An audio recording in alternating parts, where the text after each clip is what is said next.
Muy buenas tardes a todas y a todos.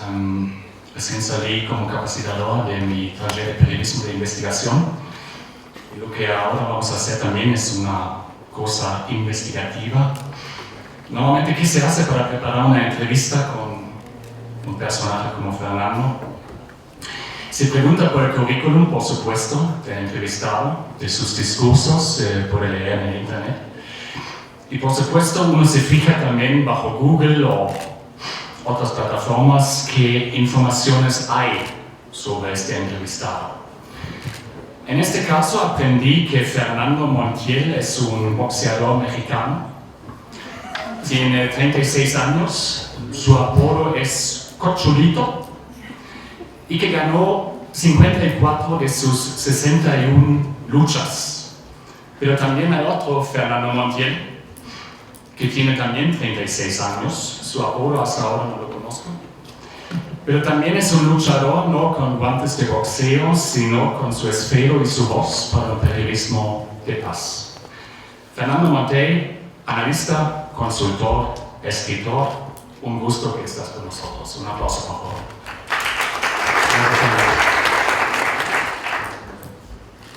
Fernando, lo que no aparece en CNN no existe, dijo la secretaria de Estado de Bill Clinton de aquel entonces, Madeleine Albright.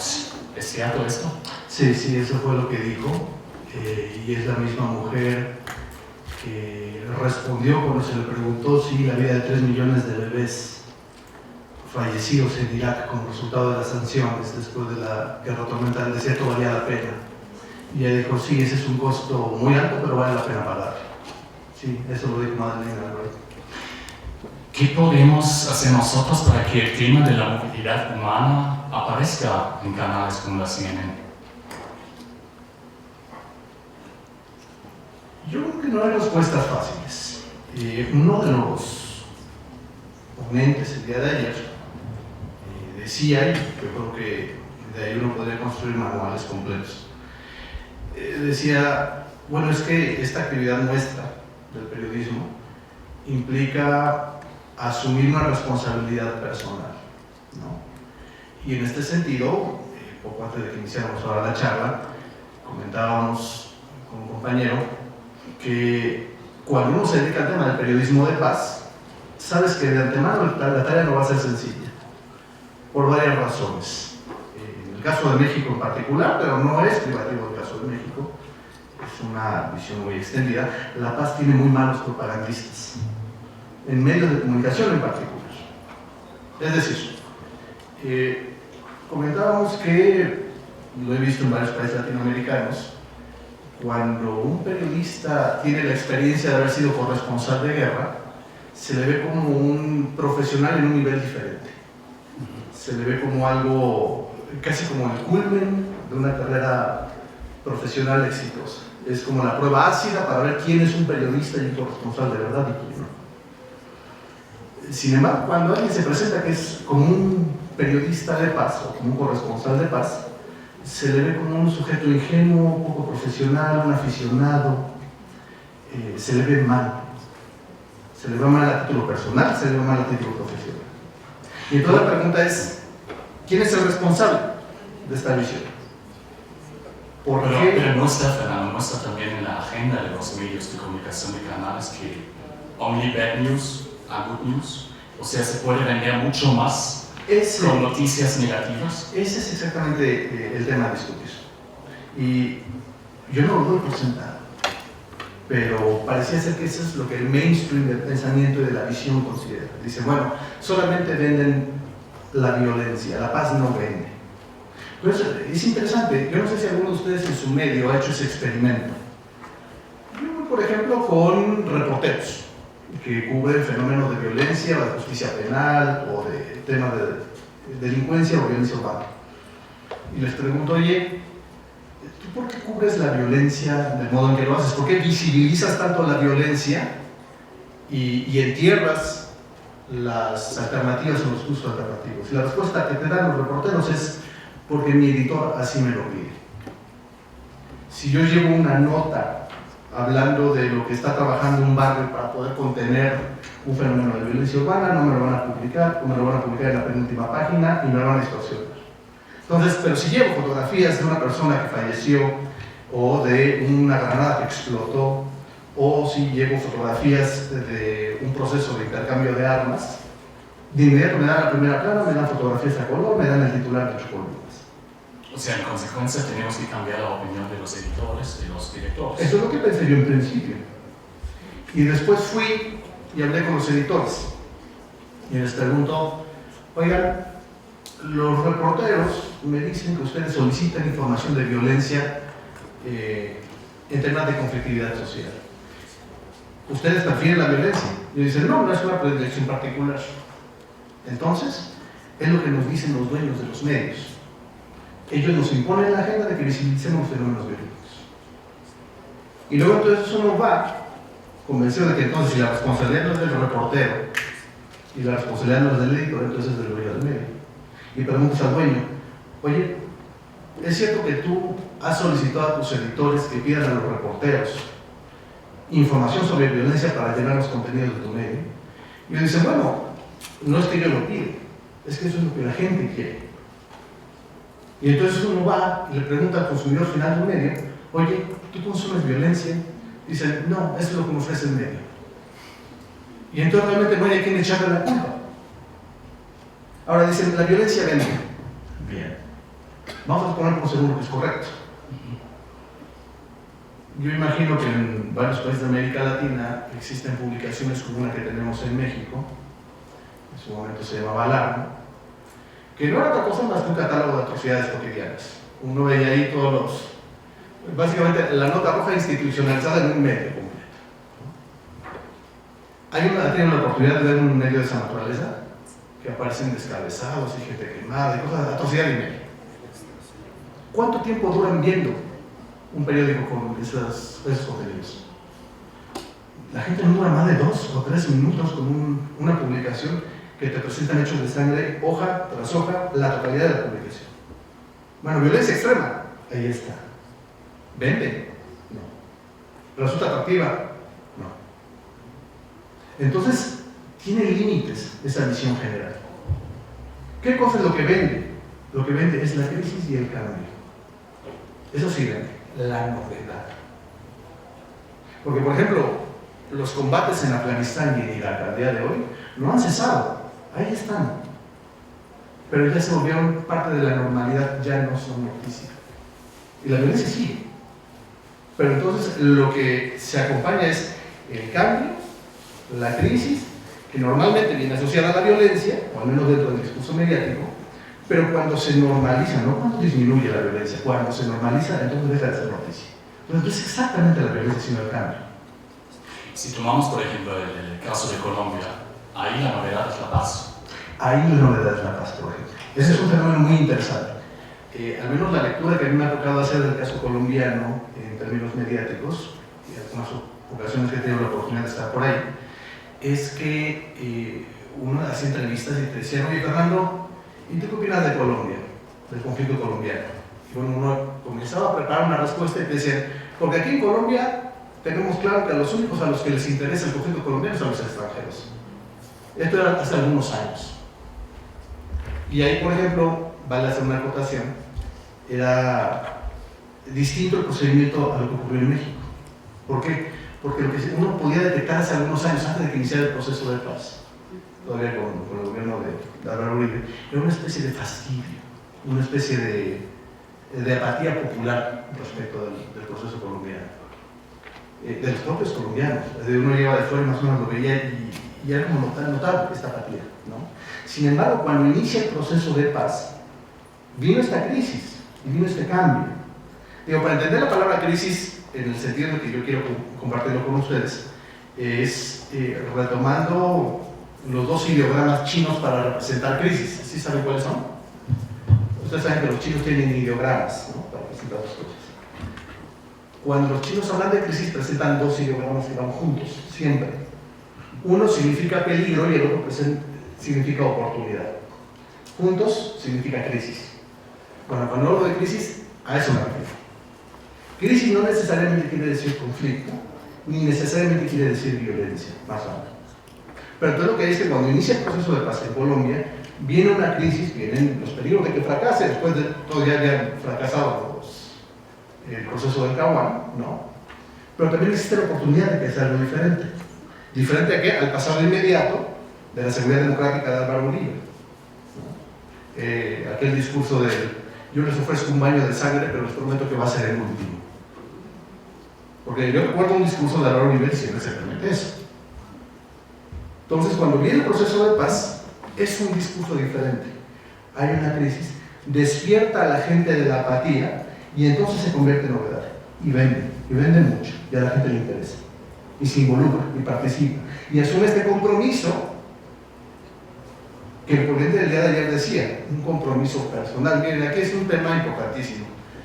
Cuando hablamos de construcción de paz, sea en medios de comunicación o en procesos sociales o comunitarios o desde el activismo, hay que saber que eso, si bien es cierto, implica una exigencia personal, requiere, para alcanzar la trascendencia, la organización social. No hay otra forma de hacerlo. Ahora, esto es una cosa que sí se ha detonado en el proceso colombiano. Y es una cosa que existe también en el momento actualmente en México. ¿Por qué? Porque en México no hemos caído en la apatía todavía. Todavía existe un germen de indignación muy fuerte, es decir, la violencia que está sufriendo el país es altísima, pero no se ha apagado la llama de la indignación. Y entonces diferentes gremios, en particular un cierto sector del periodismo profesional en México, se han comenzado a organizar como gremio, pero también buscando una incidencia social, ¿no? Y aquí sí, tratando de recuperar del bote de basura lo que significa la palabra paz, que se le vea como algo importante, como algo valioso, como una política pública posible, como un enfoque para el ejercicio de la profesión periodística real, válido y atractivo. No es una tarea fácil, no digo que sea la mayoría, no digo ni siquiera que exista un espacio en los medios de comunicación en México donde se tenga como política editorial e institucional el impulso del periodismo de paz, pero lo que digo es que la práctica periodística hacia allá está dirigida en algunos sectores de activistas. Estudiaste mucho también la cobertura en México y en cambio en Estados Unidos, que es totalmente diferente en cuanto sí. a este. ¿Tenés un ejemplo que nos puedes contar que refleja un poco la diferencia de la cobertura, la diferencia del profesionalismo periodístico? Sí, claro. Mucho se comentó ya desde el día de ayer, en muchas de las ponencias excelentes que escuchamos. Yo coincido en las grandes líneas con todas ellas, diciendo la necesidad de profesionalizar el ejercicio periodístico. No solamente en términos del manejo del lenguaje, sino también del balance de la información, la multitud de enfoques, por ejemplo, el respeto a los derechos humanos. Bueno, parecía ser que si no tenemos esto, no tenemos nada en términos de periodismo. Si no tenemos todos estos elementos, lo que tenemos es propaganda y prejuicios, ¿no? Entonces, este es el requisito sine qua non sobre el cual debemos de construir entonces una actividad periodística. Bien. Hablamos mucho de nuestras experiencias en México, bueno, en México hasta ahora, pero en Sudamérica, Colombia, Ecuador. Hemos escuchado más o menos como los vaivenes de estas exigencias profesionales. Y nos preguntamos cómo se ve esa profesionalidad en los Estados Unidos. Yo me dediqué a estudiar un poco la cobertura del conflicto del narcotráfico en México desde los Estados Unidos. Porque aquí hay que entender una cosa, y es muy importante. Ayer se mencionaba correctamente la importancia de contextualizar la violencia. Bueno, hay que entender que el conflicto ahora se ve muy violento en México, pero no es un problema únicamente mexicano, es un problema hemisférico. Y cuando digo hemisférico, estoy hablando de Centro, Sudamérica y Norteamérica. Porque si en algún lado sacamos las drogas, a algún lado llegan. Bueno, ¿ustedes saben qué es lo que pasa con las drogas después de que atraviesen el río Bravo? ¿Alguien se ha preguntado eso? Yo me lo pregunté y traté de encontrar respuestas. Y me sorprendió la falta de información que hay en la materia. Es impresionante. Por ejemplo, el número 3 sirve para explicar mucho de este tema. Por la frontera México-Estados Unidos, es una frontera de cerca de 3.000 kilómetros de longitud, una frontera muy larga. No es la frontera más larga del mundo, pero sí es una de las fronteras con mayor tráfico de personas. Ocurre que esa frontera, en 300 días más o menos que tiene el año, tiene cerca de 300 millones de cruces hacia Estados Unidos y de vuelta. Es decir, cada año es como si la población mexicana, que es de 100 millones más o menos, fuera, regresara y volviera a eso. Cada año. O como si toda la población estadounidense, que son 300 millones, vinieran más a México, ¿no? Entonces, hay que ver la magnitud de ese nivel. Por esa frontera, de 3.000 kilómetros de distancia, con 300 millones de cruces al año, atraviesan cerca de 300 toneladas de cocaína, tan solo de cocaína por año. Es decir, casi una tonelada diaria. ¿Vale? No es poca cocaína, ¿no? Es mucha. Y entonces yo me preguntaba, ok, esos son hechos. Yo no digo que sean buenos, yo no digo que sean malos, son hechos. ¿Cómo se cubre ese fenómeno en los Estados Unidos? ¿Y cómo se cubre ese fenómeno en México? Y ahí yo encontré unas diferencias abismales. Por ejemplo, si ustedes revisan la prensa en México, casi cualquier periódico o medio de comunicación que merezca el nombre, les puede decir cuáles son las rutas de trasiego de drogas, cuáles son las rutas en el oriente y cuáles son las rutas en el occidente. Les pueden decir quiénes son las organizaciones que manejan esas rutas. Les pueden decir cuáles son los funcionarios, alcaldes, gobernadores o incluso delegados regionales de las instancias federales a quienes acusa de complicidad con cada uno de estos grupos. La prensa mexicana puede reportar sin ningún problema, bueno, con muchos problemas, ya lo vamos a ver más tarde, pero es relativamente fácil saber quién, como se le dice en México, quién es el jefe de plaza de cada grupo en cada comunidad. Es decir, hay mucha transparencia, curiosamente, en el lado mexicano. Sabemos quiénes son los funcionarios, sabemos quiénes son los encargados del tráfico de, por ejemplo, la trata de personas y del tráfico de drogas. Y en Estados Unidos no sabe nada de eso. Y entonces, eso es del río Bravo hacia abajo. Y uno ve qué cosa hay en la prensa estadounidense en la materia. No hay básicamente nada. Y suena tonto y suena ridículo, pero no hay nada. Yo entrevisté a un... bueno, esto es una anécdota que voy a platicar después, pero el tema es, son 300 millones de 300 toneladas de cocaína para un mercado potencial de drogas duras de 30 millones de personas en los Estados Unidos, en 50 estados. ¿Qué capacidad logística creen que se necesita para hacer llegar esas drogas? No es fácil distribuir 300 toneladas de cocaína en 30 millones de adictos en 50 estados. Y entonces uno se pregunta, ¿cómo dan cuenta los Estados Unidos de este fenómeno? Y ellos te dicen, no, es que aquí lo que tenemos son bandas de nigerianos y tenemos bandas de mexicanos que se dedican a esa distribución. Y tenemos a la Mara Salvatrucha, que tiene poder en algunas regiones. Y entonces básicamente están diciendo que pandillas locales se encargan de distribuir estos narcóticos. Pero yo pregunté si eso tenía sentido, ahora sí, a un contratista militar estadounidense, él se dedicaba al transporte de personal del equipo de guerra de Irak. Y dije, oye, una vez más los números, 30 millones de adictos, 300 toneladas al año, ¿qué tipo de infraestructura necesitarías para hacer esa distribución en los Estados Unidos? Y él dice, mira, con la experiencia que yo tengo moviendo tropas y moviendo equipo, te podría decir que solamente hay dos instancias que pueden hacer ese trabajo en los Estados Unidos. Una es la Guardia Nacional y el otro es el FBI. Solamente ellos tienen la capacidad instalada para hacer ese tipo de distribución. Ahora la pregunta es si esas preguntas se hacen en la prensa estadounidense. No, esas preguntas no existen. Por ejemplo, en Estados Unidos se da por sentado, que no es posible que un gobernador sea beneficiario o partícipe en calidad de aliado o incluso en calidad de servidor de un grupo de la delincuencia organizada.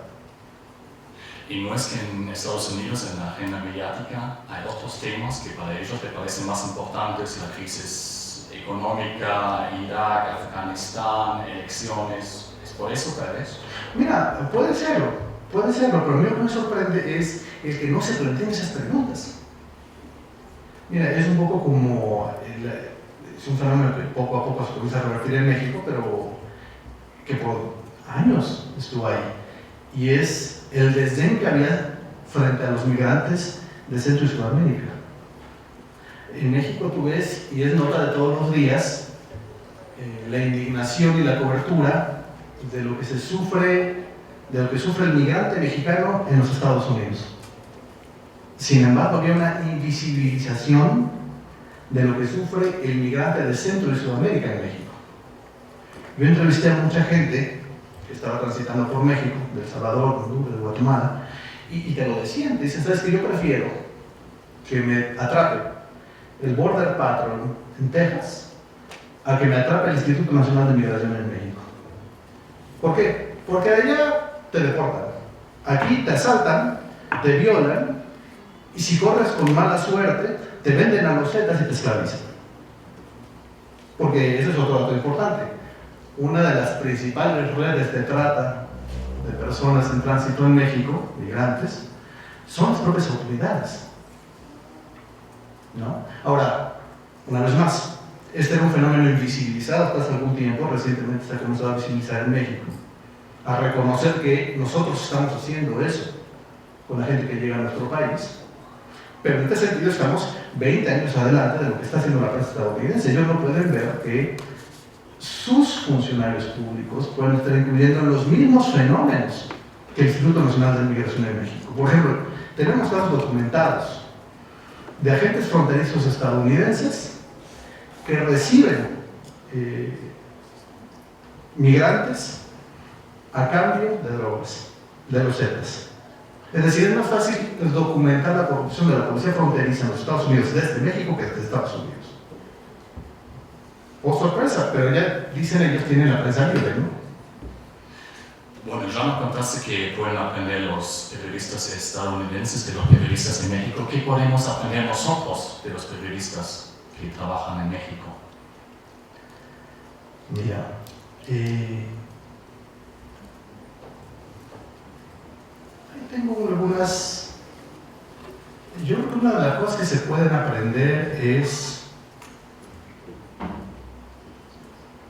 y no es que no lo sepan, pero yo creo que en el caso de México se muestra de forma muy aguda la importancia que tiene el vincular el quehacer profesional periodístico con la sociedad.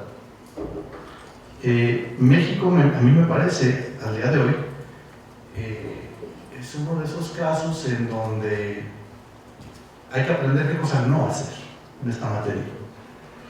¿Qué es lo que tenemos?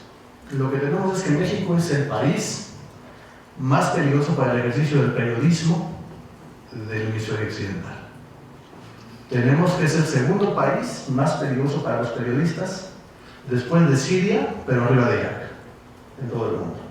Es más inseguro hacer periodismo en México que en Irak. La pregunta es, ¿qué forma de proteger existe? ¿Cómo podemos proteger a los periodistas en el ejercicio de profesión en estas circunstancias? Una posibilidad es, creamos una fiscalía especial, como la tenemos en México desde el año 2006. La Fiscalía Especial para delitos contra la libertad de expresión. Creamos una Fiscalía especializada para atender delitos contra periodistas.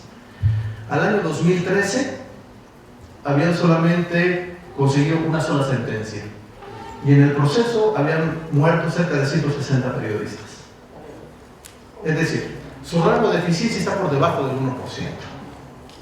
Entonces, la enseñanza es: una fiscalía no sirve para proteger a los periodistas que se dedican a atender temas de conflictividad y violencia social. Segunda cosa que podemos hacer: podemos practicar la censura. Y entonces, ¿cómo los protegemos? Pidiéndoles que no escriban de las cosas que ellos juzgan que son importantes. A mí no me parece que esa sea una alternativa digna o una opción valiosa. La tercera, por supuesto, es no la censura institucional, sino la autocensura como producto del miedo. ¿Por qué alguien debería tener miedo para el ejercicio de su profesión? Esa es una violación flagrante de un derecho humano. Entonces, recetar la violación de un derecho humano tampoco puede ser una alternativa. La otra, por supuesto, es asumir el anonimato, como han hecho algunos medios, que dicen, bueno, vamos a publicar tus notas, pero sin firma, para protegerte. Y eso lo ha hecho Proceso, y lo ha hecho La Jornada, y lo han hecho algunos otros medios, ¿no? A veces funciona, y a veces no. Porque a veces tú sacas una nota y al día siguiente te evita una carrera de redacción. Y entonces lo que en principio parecía un problema individual se convierte en un problema institucional. Y eso te lleva a lo que hizo el diario de Juárez en noviembre del 2010, que publicó en una de sus páginas completa un pronunciamiento que decía: ¿qué quieren que hagamos?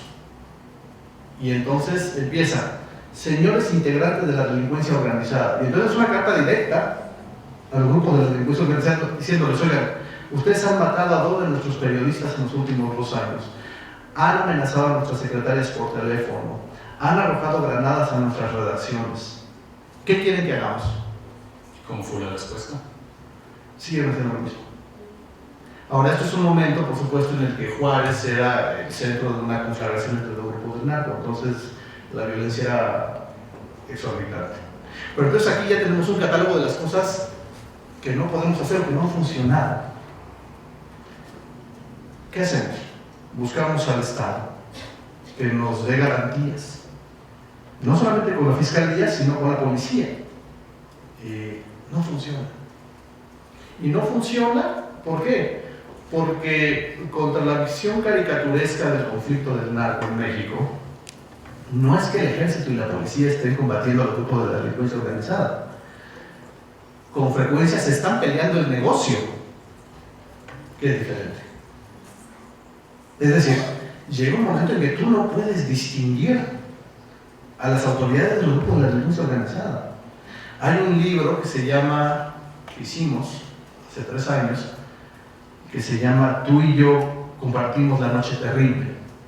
Y en ese libro lo que hacemos es documentar el fallecimiento de 127 compañeros periodistas por otros 127 periodistas. Entonces cada quien toma el caso de un fallecido y da cuenta de lo que le pasó. Y es sorprendente que en casi la mitad de esos 127 casos, los responsables directos de las agresiones eran agentes del Estado.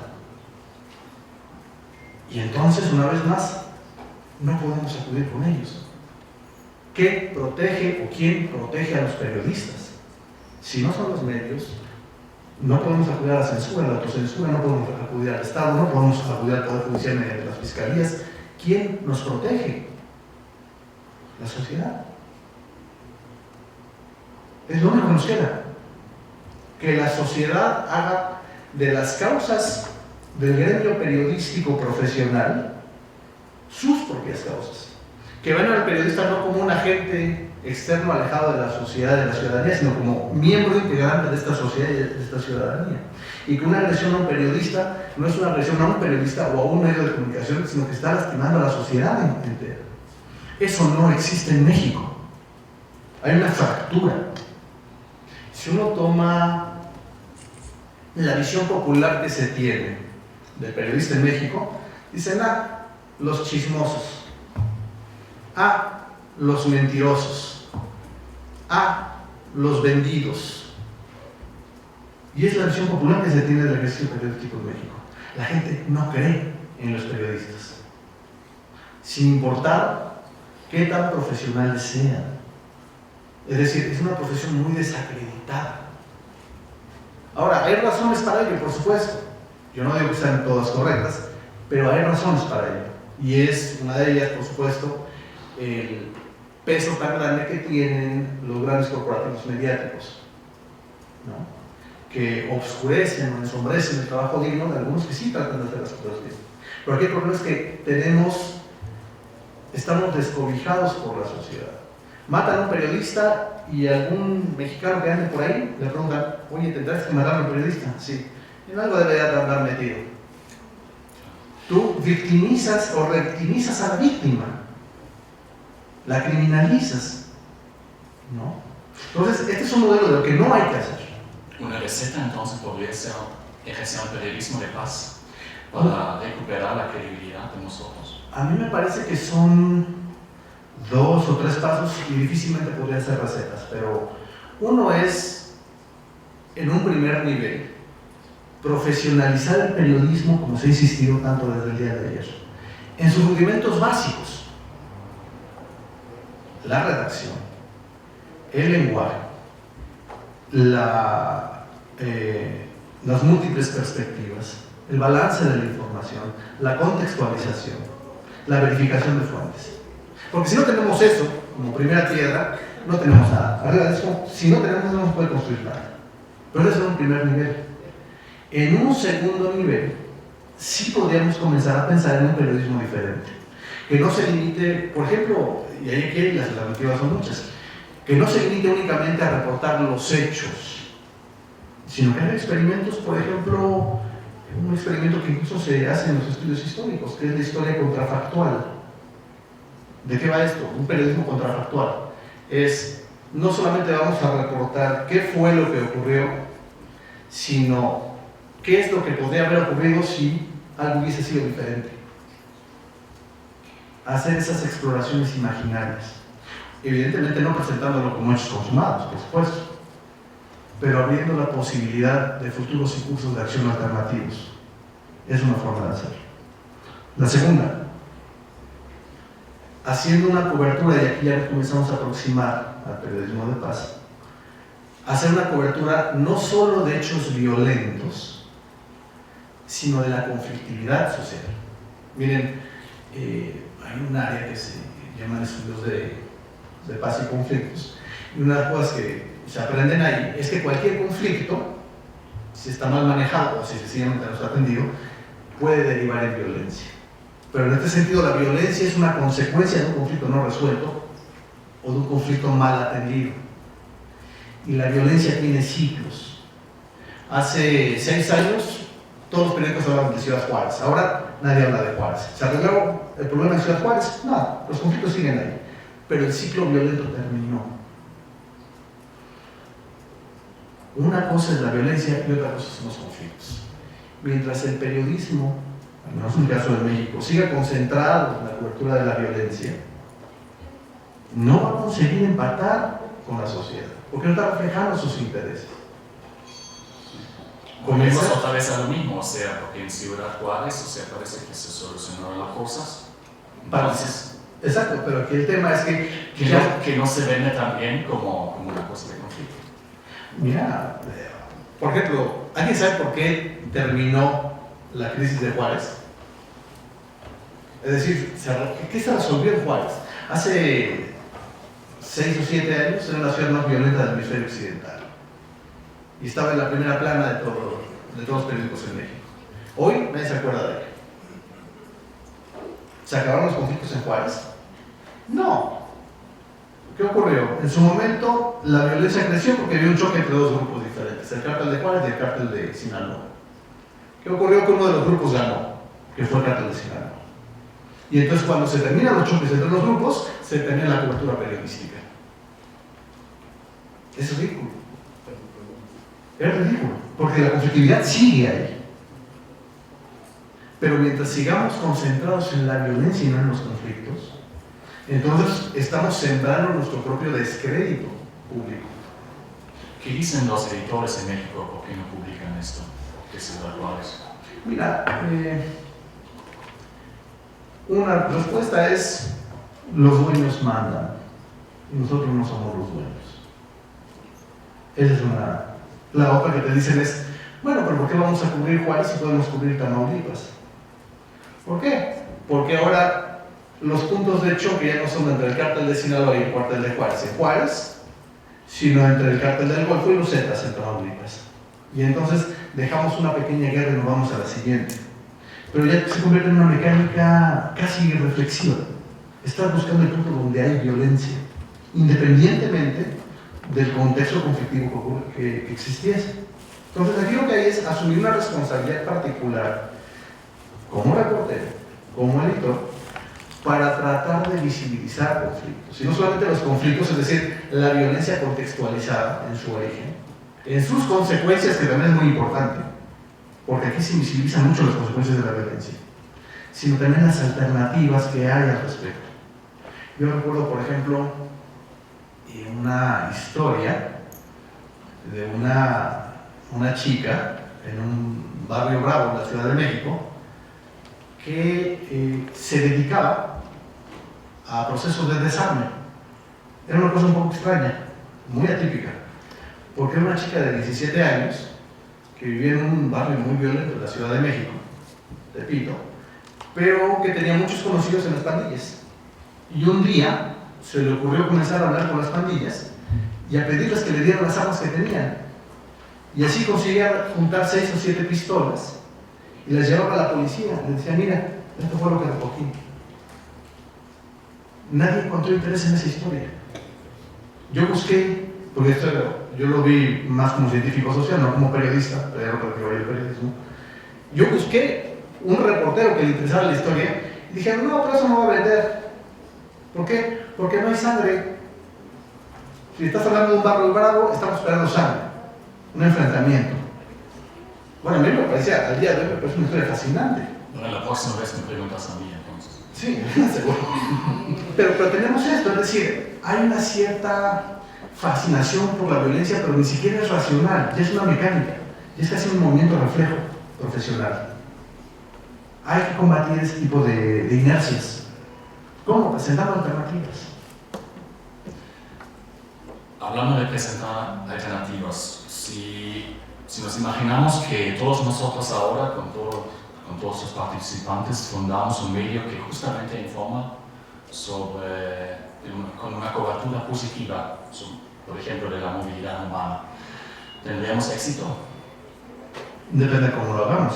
Miren, eso es muy importante, muy importante. Es decir, ¿cuál es el potencial de éxito? Primero, no se trata, y no hay que confundirlo, de presentar noticias positivas.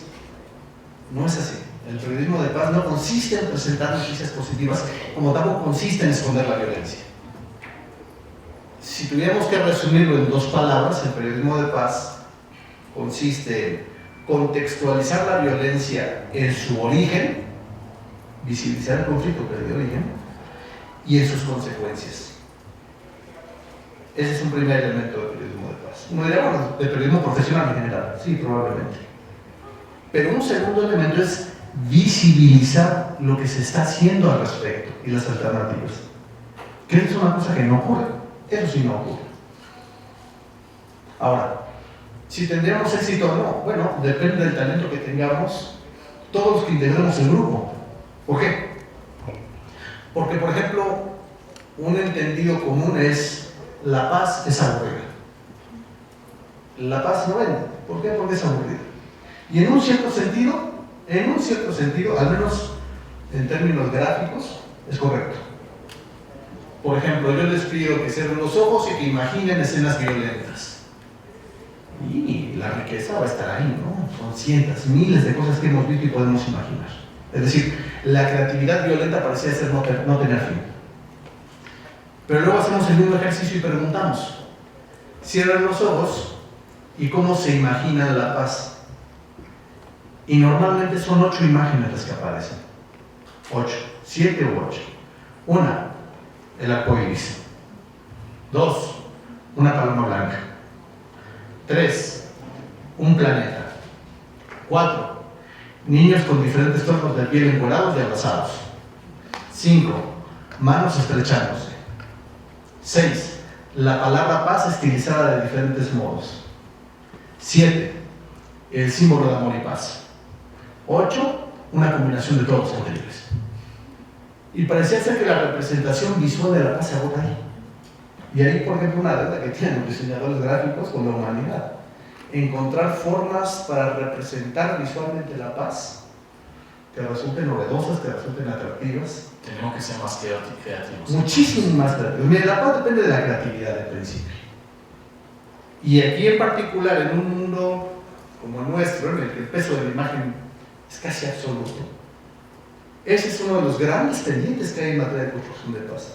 Encontrar representaciones de la paz visuales que sean identificables como tal, pero que resulten frescas, novedosas, cambiantes. Que no caigamos en los clichés una y otra vez de la paloma, el arcoíris, el noveno, la cara de Nelson Mandela y la Madre Teresa de Calcuta y Martin Luther King y todos ellos, ¿no? Y Gandhi. ¿Son icónicos? Sí. ¿Están gastados? También. ¿Movilizan gente? No, no movilizan a nadie. De hecho, uno ve una imagen de esta y casi sientes que puedes ahorrarte todo lo que viene en el texto. Ya sabes lo que te van a decir. Entonces hay que ser creativos. Hay que ser creativos. Uno, dos. Tú me preguntas si va a tener éxito un proyecto de estudio. Yo digo, depende de qué tan creativos seamos. Por ejemplo, visualmente. Uno, dos. Depende de qué tanto talento tengamos para presentar la información. Por ejemplo, una de las cosas que más llama la atención de las coberturas periodísticas en situaciones de violencia es la búsqueda de los héroes. Y si no encuentras héroes, búscate un Marcos. Uno puede encontrar lo mismo en procesos de paz. Uno, que por ejemplo yo creo que es un caso que mediáticamente valdría la pena analizar y estudiarlo, porque tiene cosas que uno puede rescatar, es el caso del padre Solalinde en México. Padre Solalinde es un cura que puso un albergue para migrantes en Oaxaca. Entonces recibe migrantes. Y lleva ya 20 años con el albergue, ¿no? Y a nadie le importaba lo que sea el cura Solalinde. Pero ¿qué ocurrió? Que llegó la violencia al albergue.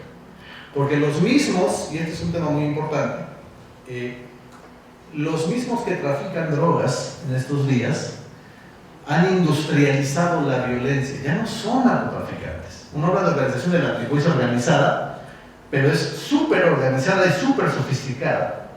¿Por qué? Porque los mismos que se dedican al tráfico de drogas ahora también trafican personas. Ni siquiera las trafican, tratan a personas. Los compran, los venden y los explotan. Y oh sorpresa, y es un mapa que tengo por aquí, lo puedo mostrar ratito, utilizan exactamente los mismos corredores para subir y bajar personas que para subir y bajar drogas y armas. Y entonces lo que en principio parecían dos delitos o dos industrias separadas, dos industrias ilegales separadas, se convierten en una sola. Y entonces, aunque los migrantes en principio no tenían absolutamente nada que ver hace 20 años con el fenómeno del flujo de los narcóticos al norte, en los tiempos de la violencia industrializada que somos actuales, se empalmaron por el lado de los traficantes. Y entonces los Zetas comenzaron a amenazar al padre Solalinde. ¿Por qué?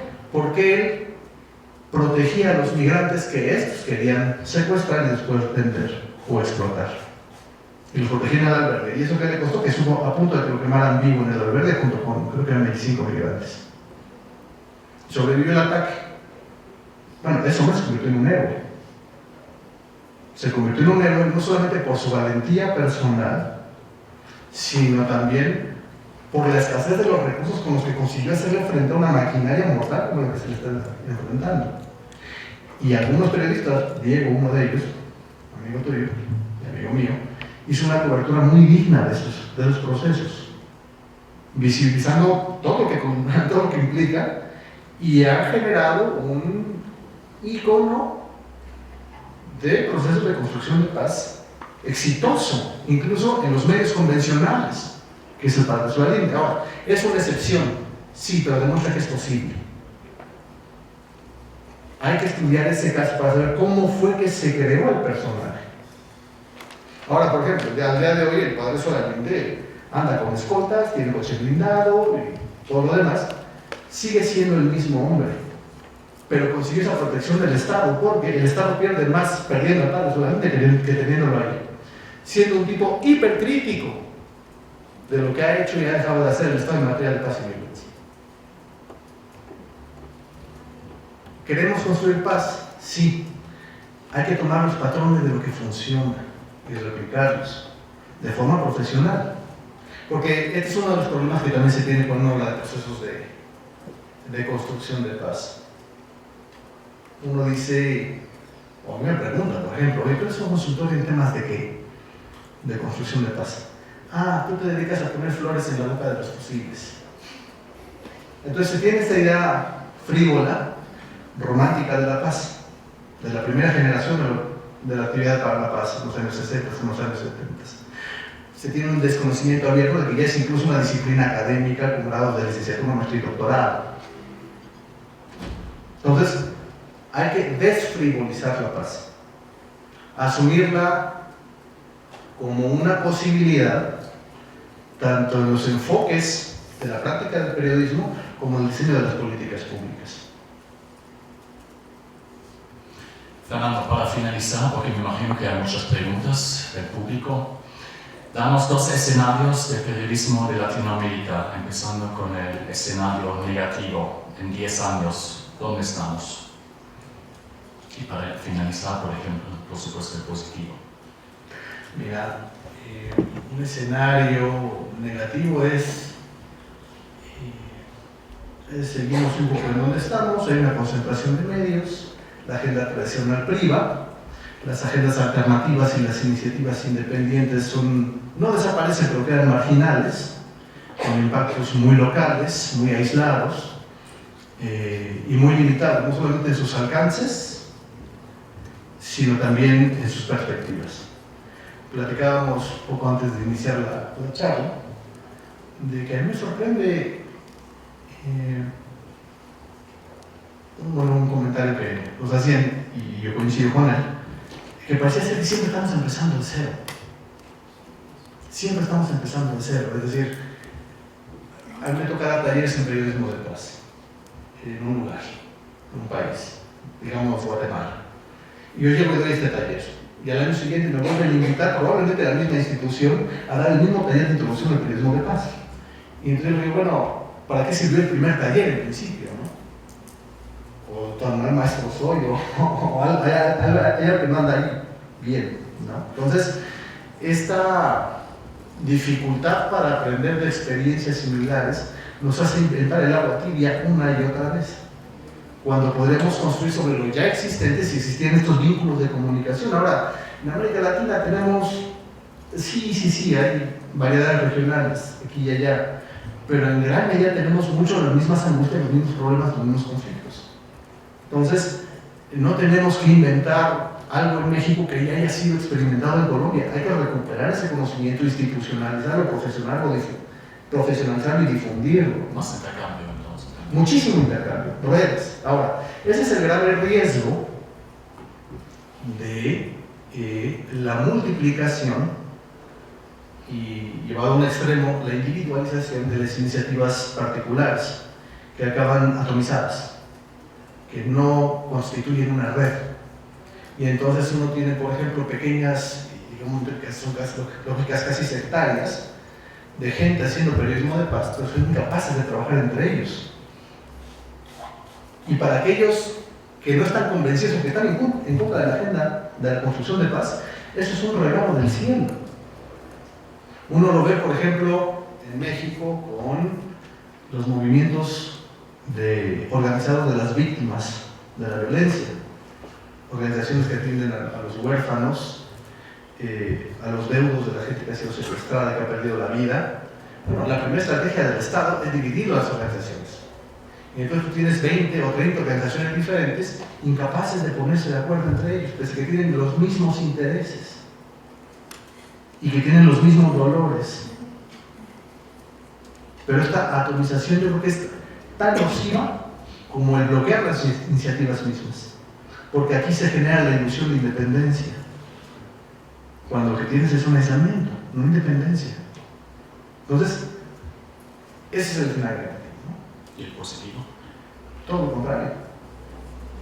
Sería todo lo contrario. Redes vivas, existentes, con una incidencia cada vez mayor, con opciones informativas y formativas que funcionen como una alternativa a los discursos mediáticos vigentes, intercambios de experiencias, no solamente en la región latinoamericana, sino también en el extranjero. Y digo el extranjero como región, ¿no?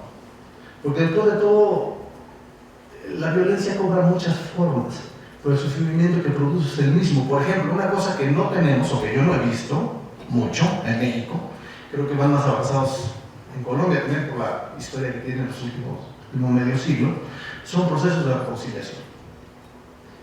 En México no hay procesos de reconciliación en ningún nivel, en ningún área. No existen. Tenemos una sociedad profundamente fracturada, profundamente traumatizada, ya no por la violencia actual, sino por la violencia que ha ocurrido. La gente que sigue sin saber qué hacer con sus vidas después de que se les secuestró un familiar. Y puede quedarse así años, algunos llevan años. No hay nadie, ni siquiera organizaciones civiles, que estén trabajando en procesos de reconciliación en esa dimensión. Cosa que sí he visto en Colombia, por ejemplo. Tenemos que aprender por nuestros propios recursos cómo iniciar procesos de duelo y sanación en México. De verdad no podemos aprender nada de la experiencia colombiana, de lo que ellos ya han avanzado en esa materia. Lo tenemos que inventar nosotros. No. Pero, como decía una compañera poco antes de iniciar, parecía ser que siempre nos estamos viendo el ombligo, ¿no? Nadie existe fuera de uno mismo. Entonces, esta desvinculación que existe, no solamente entre medios y sociedad, en las diferentes sociedades, sino entre sociedades, yo creo que es uno de los primeros grandes retos que tenemos que atender. Muchísimas gracias.